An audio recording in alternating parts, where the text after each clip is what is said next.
আসসালামু আলাইকুম। তো আজকে আমি আপনাদেরকে বানিয়ে দেখাবো রেনেট ছাড়া মোজারেলা চিজ। তো দুধটাকে আমি গরম করে নিছি, নিয়ে হালকা গরম উষ্ণ উষ্ণ গরম তার ভিতরে দিয়ে দিছি যে হাত যাতে সহ্য করতে পারে। দিয়ে দিয়েছি 2 চামচ ভিনেগার, 2 টেবিল চামচ ভিনেগার দিয়ে আস্তে আস্তে গোল করে নাড়তে হবে। দুই দিকে নাড়া যাবে না, একদিকে গোল গোল করে নাড়তে হবে, তো দলা পাকায় যাবে। বেশি গরম হলে কিন্তু ছানা হয়ে যাবে, এই জন্যে উষ্ণ গরম হতে হবে দুধটা। তারপর আমি হাত দিয়েই চেপে চেপে এক জায়গা করে নিচ্ছি।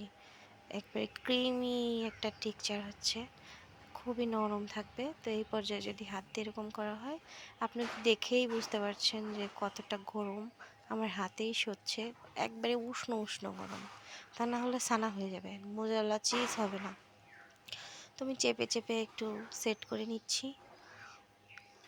আমি তো গ্রামে থাকি, তো এখানে চিজ সাধারণত পাওয়া যায় না, একটু দূরে যাওয়া লাগে আনতে। আমার বাচ্চা আছে যেহেতু, ওরা পিৎজা খায়, বার্গার খায়, এই জন্য আমাকে চিজটা করতে হয়। তো আমি ঘরেই তৈরি করি একদম খাঁটি গরুর দুধ দিয়ে। তো এটা স্বাস্থ্যসম্মত, কোনো রেনেট নেই, কোনো মেডিসিন নেই, কোনো কিছুই নেই। তো আমি পানিটাকে ফেলে দিয়ে এবার ঠান্ডা পানি দিয়ে নেব। ফ্রিজের পানি দিয়ে নিছি, ফ্রিজের পানি দিয়ে সুন্দর করে চেপে চেপে আবার পরিষ্কার করে নেব।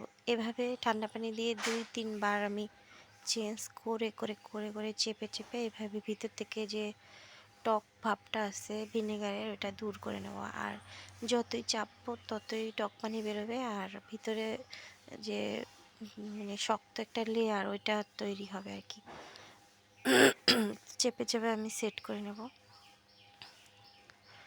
এই চিজটা এত বেশি সফট হয়, আর এত বেশি সফট হয় যে মানে পিজার উপরে দিলে মানে একবারে মিশে যায়, মিলিয়ে যায় একবারে।